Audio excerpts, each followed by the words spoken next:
and also ensure that you're not setting up artificial barriers for participation. And that's really kind of at the heart of what we're hearing from the Office of Civil Rights, is that we need to ensure that we are accommodating the student to the best of our ability, within reason, with respect to not fundamentally changing the course. Right. But at the same time, making sure that those alternative arrangements are being explored.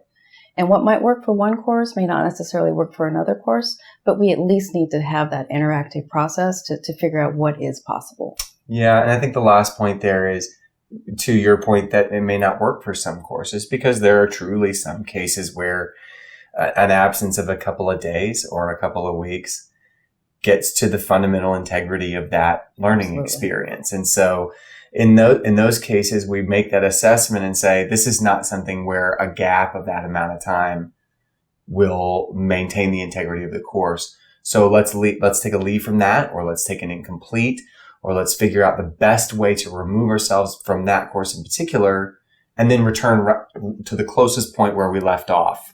When you're able to return. And that conversation requires taking a look at the immediate semester, as well as what are the sequence of courses that might be affected. And particularly for our students who may have internship placements or site placements for student teaching, we may need to take into consideration what accommodations might be required in those environments as well.